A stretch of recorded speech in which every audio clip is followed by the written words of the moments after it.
let's talk about how to use a steam juicer today. I use this quite a bit. It comes in super handy for processing any fruits that have pits or large seeds, grapes. In this case, I'm going to do some choke cherries that I picked a month or so ago. But anything that has large seeds or pits that's hard to process any other way, this works perfectly. It essentially extracts all the juice, then you can drink the juice. That's what I'm going to do with this, or you can also make jams, jellies, that kind of stuff. So with my choke cherries, I have a video of gathering them and cleaning them, all that. I froze them partly because I couldn't get to it at that point, but also it breaks the skins, so I think you get a little bit more juice that way. So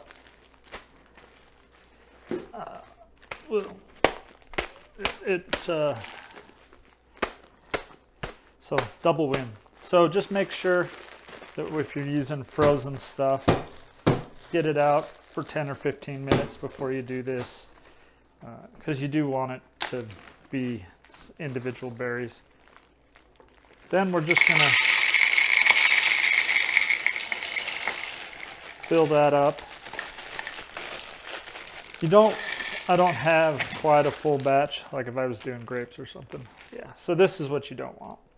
So I'll just take this juicer was my wife's grandma's, and so it's been in the family a long time, and they're super handy to have around. So at most you want to fill it to the top of these holes. I don't have quite that much, so that'll be okay. Then this is going to go in here.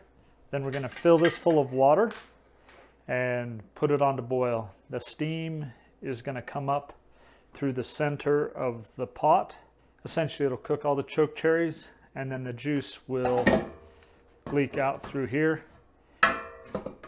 And then we will you'll want to have this in place. Then we'll get the juice from here. So it's a very simple process. Next step is just to fill this mostly full of water. I guess if you didn't want water buildup, you could use like distilled water. That's not a big deal for me, so I'm just going to use tap water. Then, till it gets going good, turn my burner to high. Once it gets going pretty good, then you can turn it down. Essentially, you just want the water to be at a low boil. So,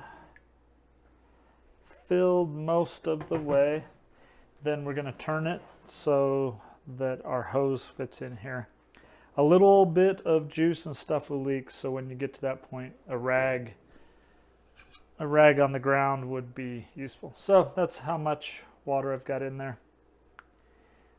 Then from here, all we're going to do is take and place this on top. Don't forget your lid, it'll heat up a lot better. And then we'll put a rag on the ground.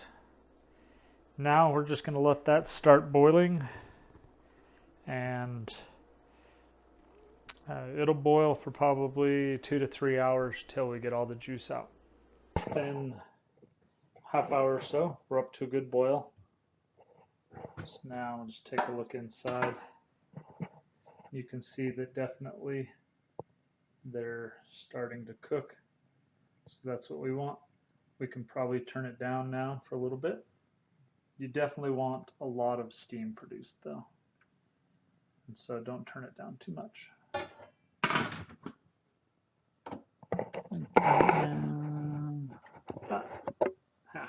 All right, so things have been boiling now for about 2 hours.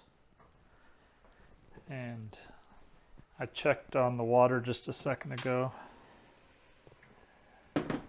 And I'm down to probably a quarter of what I started with. This is a good time to empty juice and see where we're at. So I don't have time right now to talk about canning. That'll be a whole nother series probably. Like there's a lot that goes into that. But I've got some mason jars. So now what I'm going to do, let's just go ahead and fill them up.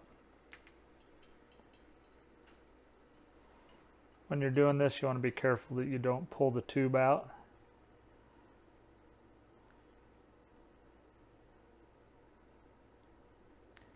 It's going to get warm.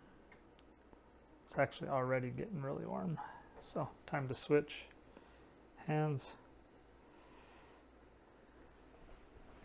There's one.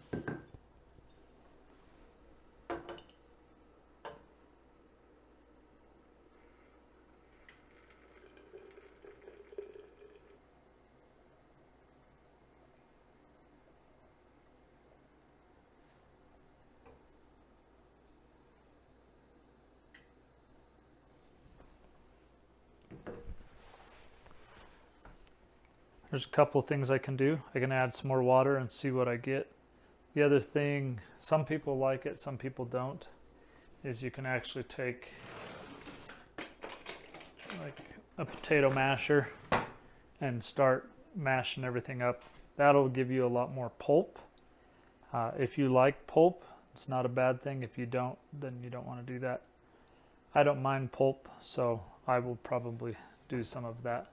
Before I do that, I think I'm going to add some more water.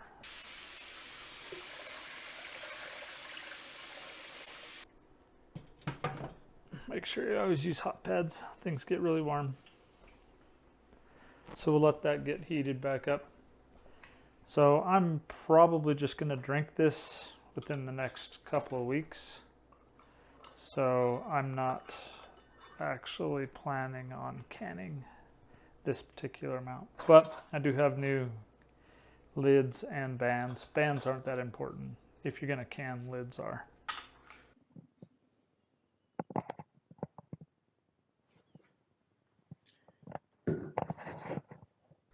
And there we have it. Turned a 1.5 gallons of choke cherries into 3 quarts of juice. Took a little bit of time, but nothing too difficult. Let's go to the next skill.